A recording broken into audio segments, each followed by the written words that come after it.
I have to tell you, this book was one hell of a kickstart to start my journey into the Star Wars expanded universe.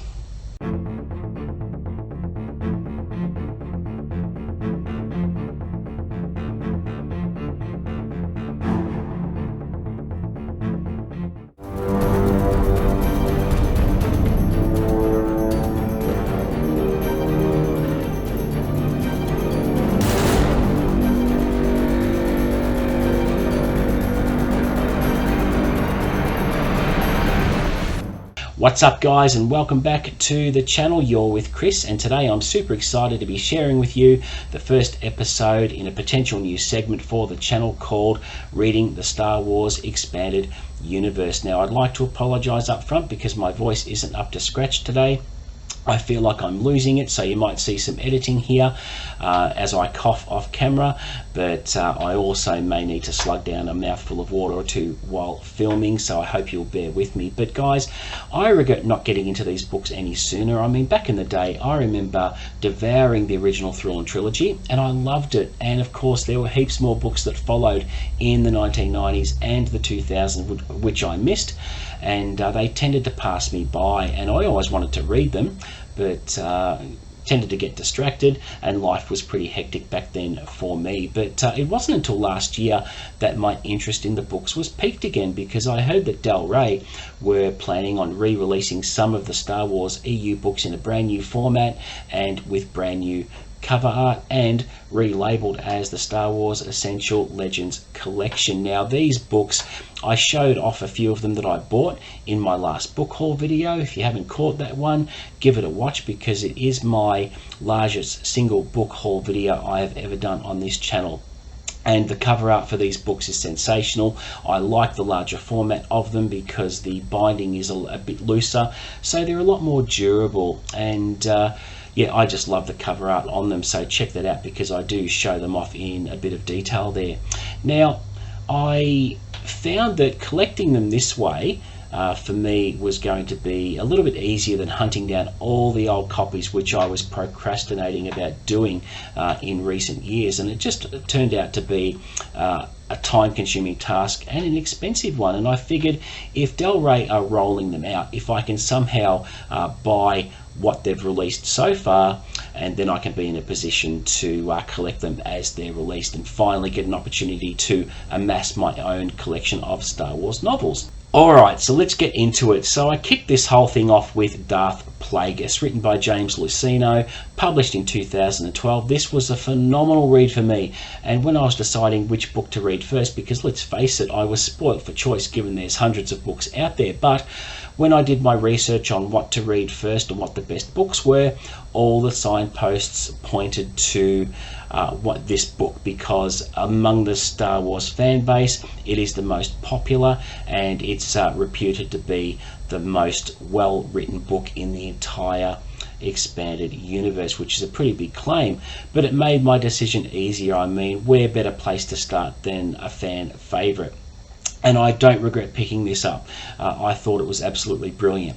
So obviously it's about Palpatine's origins and how he studies the ways of the Sith under Darth Plagueis, but the first third of the book explores the relationship and the apprenticeship of Plagueis under Darth Tenebris, before seeking out Palpatine, where we learn about his early life and how Palpatine realizes his political aspirations and his journey in becoming Grand Chancellor and ultimately the Emperor. So where do I start here with this book? I think with the writing, it was exceptional. I was really impressed with how Luceno's writing style flowed. It was crisp and clear and very well researched, and when it came to Star Wars lore, which I'll talk about in a minute, he writes really crisp and realistic dialogue. It was so amazing, and I'm really looking forward to more of his work in the EU, so I'll be seeking out some of his books and reading them pretty quickly because I was pretty impressed with his writing. But let's talk about the characters as I take a sip of water. Apologies for that. Okay, the characters were so richly drawn in this book to a really high degree, and they were all very three-dimensional. James Luceno just knows the characters so well because he has obviously done his homework and researched the EU. And the way he wrote Palpatine was very intimate, because we got a really clear picture of what Palpatine's intentions were and how his mind works, and how smart he was in achieving his goals, especially towards the end of the novel when he hides his true self when in public. And that just blew me away, how Palpatine can actually hide in plain sight like that. And I have to say, the cameo appearances in this book were absolutely sensational. I'm not going to give anything away here, but you get reacquainted with some favourites in the EU, and they're a lot of fun to read about. But even though the appearances are quite subtle and brief, you get a small taste of their roles in the book, but I got quite a kick out of that. Alright, now let's talk about the lore. This was a real eye-opener for me. The book was so rich with it that I learnt a lot of things that I had no idea about. For instance, learning about the multitude of worlds there, the core worlds, the mid-rim worlds, and the outer rim worlds, of course, the alien species, the mining of a key element called cortosis, that it's resistant to lightsabers and laser blasts. It was all great, and alludes to how massive the EU actually is. And I really like how Luceno described the alien races in the book as well, because he gave you just enough detail to form your own pictures on who those characters were.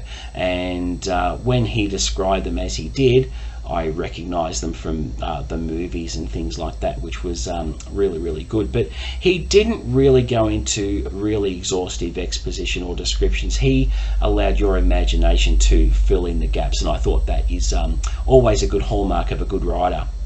Okay, now I enjoyed the parts about the Sith lore and how events were hinted at deep in the past when Darth Bane came to power, and how the Rule of Two came about. And I was fascinated with the Sith worlds as well, because a lot of those worlds are dead but very rich in history and artifacts and things like that. It's a very, very, very rich history there, and I found that pretty fascinating to read about.